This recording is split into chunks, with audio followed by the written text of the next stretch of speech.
नमस्कार दोस्तों, stock market studies में फिर से एक बार आपको दिल से स्वागत करता हूं।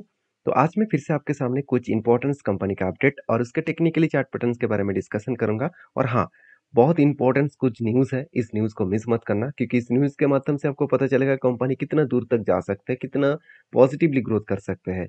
तो चलो शुरू करते हैं आज के वीडियो। तो सबसे पहले मैं रिक्वेस्ट करूंगा, अभी तक आपने चैनल को सब्सक्राइब नहीं किया तो फटाफट सब्सक्राइब कर लीजिए और साथ ही साथ एक लाइक भी कर दीजिएगा क्योंकि बहुत सारे पॉइंट्स में ढूंढकर आपके सामने हाजिर करता हूँ। तो प्लीज एक लाइक जरूर कर देना। तो फर्स्ट कंपनी है जिसका नाम है पतंजलि फूड्स। देखिए, पतंजलि फूड्स के ऊपर मैं पहले भी डिस्कशन कर चुका हूँ। कंपनीज के ऊपर जो बिजनेस मॉड्यूल्स है वो एफएमसीजी सेक्टर के ऊपर है और बेसिकली कंपनी एडिबल ऑयल के ऊपर बिजनेस करते हैं। तो इसलिए इसका पेयर कंपनी के हिसाब से दिखाए तो company sector wise edible oil manufacturing company है। तो सॉल्वेंट जो एक्सट्रैक्शंस है उसके ऊपर कंपनी इस इंडस्ट्रीज के ऊपर काम करते हैं। तो बेसिकली कंपनी की जो मार्केट कैप है उस मार्केट कैप के हिसाब से कंपनी सेकंड पोजीशन में है। तो मैरिको नंबर वन पोजीशन में है। देखिए, मैरिको आप सब कहेंगे सर मैरिको तो मतलब कोकोनट ऑयल बेचते हैं, तो वो कहाँ से इस लिस्ट में आ गया? उसको तो एफएमसीजी में होना चाहिए था। बिल्कुल नहीं, मैरिको बहुत चालाक कंपनी है। मतलब मैरिको का जो मैनेजमेंट है बहुत स्ट्रांग है क्योंकि उनका कहना है कि अगर मैं एफएमसीजी सेक्टर में जाऊँ तो वहाँ पे मुझे जो टैक्सेस देना पड़ेगा वो ज़्यादा है क्योंकि वो एफएमसीजी प्रोडक्ट के ऊपर है। तो इसलिए वो एडिबल ऑयल इंडस्ट्रीज में आया, जिस एडिबल ऑयल इंडस्ट्रीज में जो चार्जेस है वो बहुत कम लगते हैं। मतलब टैक्सेस चार्जेस बहुत सारे कम लगते हैं। तो जिसके लिए वो मैरिको खुद का जो प्रोडक्ट है वो देखा जाए तो एडिबल ऑयल इंडस्ट्रीज के हिसाब से ही रजिस्टर किया है। तो बेसिकली इसीलिए वो इंडस्ट्रीज एडिबल ऑयल के हिसाब से देखने को मिला। तो मैं आज मैरिको का नहीं, आज पतंजलि के बारे में चर्चा करूंगा। तो पतंजलि के जो बारे में चर्चा करूंगा था, सबसे पहले इस कंपनी के जो पॉइंट ऑफ व्यू से बात करूं तो देखिए, कंपनी का जो क्वार्टरली रिजल्ट है वो क्वार्टरली रिजल्ट में लॉसेस में, मतलब लॉसेस परसेंटेज देखने को मिला। और प्रॉफिट का, सेल्स का भी ग्रोथ नेगेटिव में देखने को मिले। मान लेता हूँ कंपनी का डेप्थ ना के बराबर है। कंपनी इस बार एक वन पर मतलब एक स्टेप डेप्थ डेप्थ को कम भी किया है। तो एक स्टेप डेप्थ कम करने का मतलब क्या है, मैं एक बार आपको बता दूं। तो देखिए, पिछली बार का डेप्थ कितना था? करीबन करीबन अराउंड 1300 करोड़ के आसपास। तो इस बार कितना कर्जा देखने को मिला? 1200 करोड़। मतलब कंपनी एक स्टेप खुद के कर्जे को कम किया, मतलब पिछले बार का जो कर्जा था उससे थोड़ा सा कर्जे को कम किया। तो अच्छी बात यह है कि कंपनी खुद धीरे धीरे करके खुद के कर्जे को नाक के बराबर लेके जा रहा है क्योंकि 7,000 करोड़ के कर्जे को धीरे धीरे करके वो नाक के बराबर लेके गया। ये अच्छी बात है। दूसरी बात ये भी है कि कंपनी के जो क्वार्टरली रिजल्ट है वो देखेंगे तो कंपनी के रिजल्ट में कमियां नहीं है। ऐसे नहीं कि बहुत कमियां, खराब रिजल्ट देखने को मिला। 200 करोड़ के ऊपर ही कंपनी कंटिन्यू मेंटेन कर रहा है खुद के रिजल्ट को।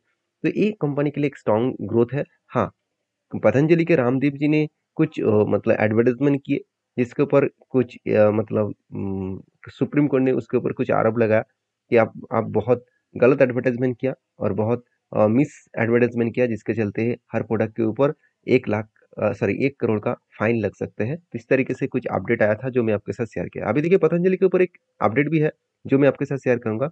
पतंजलि फूड सेज, आप देख सकते हैं सिग्निमेंटल जो वॉल्यूम इन Q4 मतलब एक्सपेक्ट किया जा रहा है। तो mid sign digital growth year of year, मतलब ये भी बताया जा रहा है कंपनी Q4 में जो रिजल्ट आने वाला है वो अच्छा खासा रिजल्ट देखने को मिल सकता है।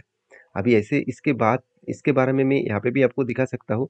देखिए, फाइनली कंपनी के रिजल्ट सचमुच में अच्छा आने का चांसेस है क्योंकि कंपनी के जो टिल टू मंथ का जो रिजल्ट देखने को मिला है तो वो प्रीवियस डेटा के हिसाब से तो ठीक ठाक ही देखने को मिला। और नेट प्रॉफिट भी कुछ तो अच्छा खासा रिजल्ट आने का चांसेस है। अभी देखिए, पतंजलि के जो चार्ट पैटर्न्स है उसके बारे में चर्चा करूँ तो ध्यान दीजिएगा, इस चीज़ों को कुछ नया जानने को सीखने को मिलेगा। देखिए, पहले तो एक पैटर्न्स मुझे देखने को मिला, वो पैटर्न्स कुछ इस तरीके से बने। कुछ इस तरीके से आप यहाँ पे बोल सकते हैं, शोल्डर कम हेड कम शोल्डर भी बन सकते हैं और काफी धने पैटर्न्स भी बोल सकते हैं। तो इसका फाइनली क्या हुआ? ब्रेकआउट हुआ, ब्रेकआउट कंफर्मेशन भी हुआ। उसके बाद देखिए, थोड़ा सा ऊपर जाने के बाद कंपनी क्या क्या रिवर्स कर दिया। रिवर्स करने के बाद मैंने आपको ये बताया कि जिस तरीके से वो करेक्शन हुआ, पहले 200 डेज ईएमए को सपोर्ट लिया, तो इसलिए उसके बाद यहाँ पे सपोर्ट बनने के बाद देखिए फिर से गिरा है। इसका मतलब जो डाउन साइड का रेंज है वो कहाँ तक है? 1211-10 रुपीज के आसपास, क्योंकि यही लेवल कंपनी के लिए स्ट्रांगली क्या है? सपोर्ट है। इसी सपोर्ट लेवल तक कंपनी आने का कोशिश करेंगे। तो बाकी इस कंपनी के ऊपर एक पॉइंट्स और एक अपडेट मैं आपके साथ शेयर करूंगा, जो अपडेट मैं यहाँ पे आपको डायरेक्टली दिखा रहा हूँ। तो पतंजलि में एक बार लिख लेता हूँ यहाँ पे। तो पतंजलि फूड्स के मैं एक बार चार्ट पैटर्न यहाँ पे अगर ओपन कर दूं तो ध्यान से देखिएगा कि पतंजलि फूड के ऊपर मेरा एंटी और एक यहाँ पे बना है। जैसे कंपनी क्या किया, धीरे धीरे करके नीचे आया, 200 डेज मूविंग एवरेज के नीचे आया। इस कैंडल ने जब भी क्लोजिंग दिया तब भी जो RSI है वो 30 के नीचे गया, मतलब RSI 30 के नीचे होना चाहिए और कैंडल भी 200 डेज मूविंग एवरेज के नीचे क्लोजिंग होना चाहिए, तब एक एंटी बन सकता है। तो इस लेवल में मेरा एंटी बना है। अभी मेरा टारगेट कहाँ तक होगा, मैं टारगेट लेके चलूंगा ऑब्वियसली इस हाई लेवल तक। हाई लेवल का मतलब है यहाँ पे जो रेंज है वो 70, इस लेवल के ऊपर मैं टारगेट लेके चलता हूँ। तो जब भी 70 के ऊपर RSI क्रॉस ओवर करेंगे, तब जिस लेवल में रहेगा तब उस जगह पे मैं एग्जिट जरूर करूंगा। हाँ, अगर नीचे क्लोज, अब मान के चलिए अगर नीचे चार्ट दिखने को मिले और RSI 70 के ऊपर चला गया, तो मैं एग्जिट नहीं करूंगा, मैं थोड़ा सा इंतजार करूंगा कंपनी का परफॉर्मेंस के ऊपर। मैं ऑब्वियसली डिस्कशन मत परफॉर्मेंस के ऊपर ऑब्वियसली मैं कुछ ध्यान दूंगा। तो आपकी क्या राय है जरूर कमेंट्स करना। तो नेक्स्ट जो कंपनी है उसका नाम है पीवी फिनटेक। पीवी फिनटेक आप सभी जानते हैं, जिसका नाम है पॉलिसी बाजार डॉट कॉम। तो पॉलिसी बाजार डॉट कॉम आप सभी जानते हैं, जो पॉलिसी बाजार इंडिया के लार्जेस्ट ऑनलाइन प्लेटफॉर्म है जो इंश्योरेंस बेचने वाला प्रोडक्ट है। और सबसे मजेदार बात यही है इस कंपनी का, अगर इसका मार्केट शेयर के बारे में बात करूं तो 93% डिजिटल जो इंश्योरेंस है वो इसी कंपनी बेच रहा है। तो सोचिए, ऑनलाइन कोई बाकी जो इंश्योरेंस कंपनी है, मुझे लग रहा है वो कंपनी अभी मतलब काम ही नहीं कर रहा है, क्योंकि 93% ये मतलब जो पॉलिसी बाजार है वो अकेले काम कर रहा है। देखिए इस कंपनी के प्लस पॉइंट क्या है आप जानते हैं। अगर आप जब भी कोई यूट्यूब वीडियोस देखते हैं, शायद मेरे वीडियोस में भी आपको पॉलिसी बाजार के एडवर्टाइजमेंट देखने को मिले, तो जहाँ पे वो कंपनी क्या कर रहा है, जितने सारे इन्फ्लुएंसर्स है उसके माध्यम से भी वो एडवर्टाइजमेंट करा रहा है। साथ ही साथ जितने सारे स्टार है, जितने सारे क्रिकेटर्स है, तो जो लोग मतलब पब्लिक जिसको चाहते हैं, तो उसी लोगों से वो एडवर्टाइजमेंट कर रहा है। टोटली डिजिटली प्लेटफॉर्म में वो एडवर्टाइजमेंट कर रहा है।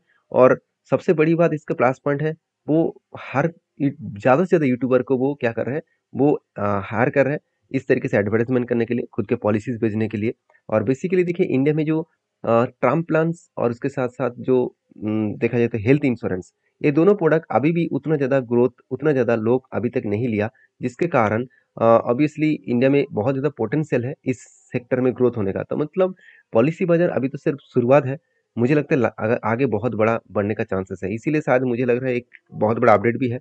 India's PV fintech hits higher over 2 years deal with the ICICI Lombard, मतलब लगातार पीवी फिनटेक हाई कर रहा है। इसके पीछे रीजन भी है, क्योंकि बिग डील हुआ है किसके साथ, ICICI लंबर्ड। ICICI लंबर्ड भी इसी सेक्टर के ऊपर काम कर रहा है, और ICICI लंबर्ड के साथ बिग डील हुआ है, जिसके चलते हुए एक अच्छा खासा ग्रोथ होने का चांसेस है। क्योंकि अब यहाँ पे बताया जा रहा है कि enters into partnership with the non life insurance company, इसका नाम है ICICI Lombard, to allow the firms access to nearly 10 million customer via channels। मतलब पॉलिसी बाजार को ये सारे लंबार्ड का जो कस्टमर्स है उसको मिलने वाले हैं। तो वहाँ पे एक एक डेटा मिलने वाला है, और उस डेटा के बेसिस में कंपनी कस्टमर के साथ डील कर सकते हैं। तो ऑब्वियसली एक बहुत बड़ी बात है, क्योंकि इस तरीके से अगर डील हो तो कंपनी का जो अर्निंग ग्रोथ है वो बहुत बढ़ जाएगा। तो दूसरी बात है पीवी फिनटेक के ऊपर, PV fintech farms new payments aggregator arms, मतलब न्यू पेमेंट्स का जो एग्रीगेटर है उसके ऊपर कंपनी काम करने के लिए अनाउंसमेंट किया था। वो फाइनली यहाँ पे वो बातचीत भी यहाँ पे देखने को मिला। तो बेसिकली पॉलिसी बाजार डॉट कॉम के ऊपर, मतलब पॉलिसी पीवी फिनटेक के ऊपर मैं बहुत बुलिश हूँ, तो इसलिए मैंने एक ट्रेड भी लिया था। वो ट्रेड कुछ इस तरीके से बना था, कफ विद हैंडल पैटर्न्स बना, 2 बार हैंडल पैटर्न बना। और मैं आपको हमेशा बोलता हूँ, जब भी कोई पैटर्न्स कुछ इस तरीके से बने, पहले कब बने, उसके बाद एक बार नहीं, 2 बार नहीं, 2-3 बार अगर पैटर्न्स इस तरीके से हैंडल का दिखे, तो जब ब्रेकआउट होगा तब एक शानदार तरीके से टारगेट अचीव करने का कोशिश करेंगे।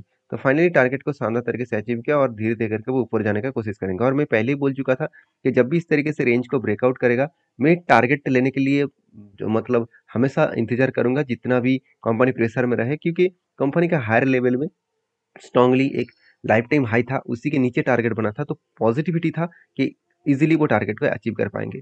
बाकी आप समझदार हैं, समझदारी से काम लीजिए। फिलहाल के लिए मेरा कोई ट्रेड नहीं है, फिलहाल के लिए और एक ट्रेड बन सकता है।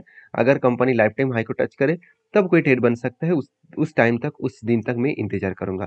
तो नेक्स्ट जो कंपनी है उसका नाम है उज्जीवन फाइनेंशियल सर्विसेज लिमिटेड। देखिए इस कंपनी एक बहुत बड़ा अपॉर्चुनिटी आपको दे सकते हैं, एक लंबा जर्नी आपको दिखा सकता है, क्योंकि फाइनेंस इंडस्ट्रीज बहुत तेजी से ग्रोथ करने वाला है। क्योंकि ये भी बताया जा रहा है कि लास्ट 3 years तक कोई भी इंटरेस्ट रेट में कटौती नहीं देखने को नहीं मिला। तो इंटरेस्ट रेट में थोड़ा सा चेंजेस हो सकते हैं। इंटरेस्ट रेट कम करने का गवर्नमेंट का भी अनाउंसमेंट होने वाला है इलेक्शन के बाद। तो अगर इंटरेस्ट रेट कम हो जाए तो जितने सारे फाइनेंस कंपनी है उसका ग्रोथ बढ़ बढ़ जाएगा। क्यों? क्योंकि मान के चलिए आज आपको बैंक मान के चलिए आपको 10% के इंटरेस्ट में कोई भी लोन दे रहा है, एक एग्जांपल दे रहा हूँ, और कल जाके इंटरेस्ट रेट कट आउट हो जाएगा, तो मान के चलिए 8% के हिसाब से आपको लोन मिलेगा। तो 8% के लोन के हिसाब से ज़्यादा लोग लोन लेंगे कि 10% से ज़्यादा लोन लेंगे? ऑब्वियसली 8% में।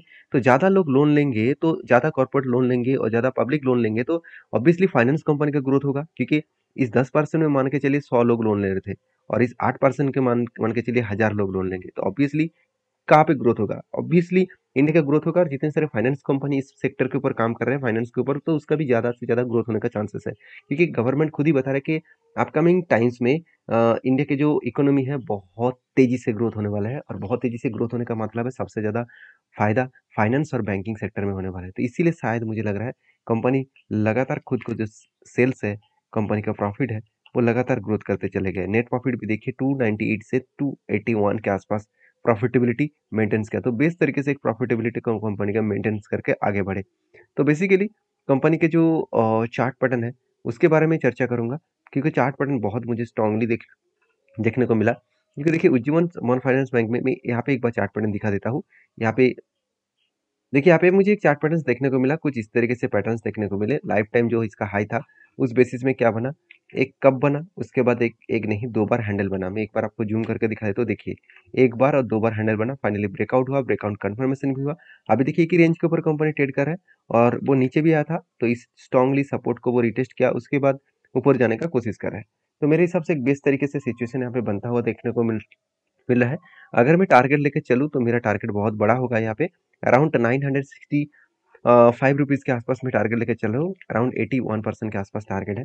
अभी देखा जाएगा कितने दिनों में वो टारगेट मिलता है। तो बाकी मैं इस कंपनी के ऊपर रिसर्च करके स्टडी करके काम कर रहा हूँ। आप किस तरीके से काम कर रहे हैं जो मुझे कमेंट्स करके बताना। और हाँ, मेरे वीडियो हमेशा एजुकेशन पर्पस में होते हैं, कोई भी बाय एंड सेल का रिकमेंडेशन नहीं है, क्योंकि मैं कोई सेबी रजिस्टर्ड पर्सन नहीं हूँ कि आपको बाय सेल का रिकमेंडेशन करूँ। तो प्लस प्लीज़ सोच समझ कर ही काम करिएगा। नेक्स्ट जो कंपनी है उसके बारे में बात करूँ, द अनूप इंजीनियरिंग लिमिटेड। तो कंपनी 3,300 करोड़ का कंपनी है, छोटा-सा कंपनी है। फिर भी इस कंपनी ने एक बहुत बड़ा अनाउंसमेंट किया, जो मैं आपके साथ शेयर करने वाला हूँ। 23 अप्रैल कंपनी 1 के बदले 1 शेयर आपको बोनस देने वाला है। तो जो लोग बोनस के शौकीन हैं, इस कंपनी के ऊपर एक बार वेरीफाई करिए, उसके बाद काम करिए। तो वीडियो में जानकारी अच्छा मिले तो प्लीज़ लाइक करिए, और मिलती इसी तरीके से नया वीडियो के ऊपर, मतलब नया वीडियो लेकर, तब तक के लिए अपने ख्याल रखिए। धन्यवाद।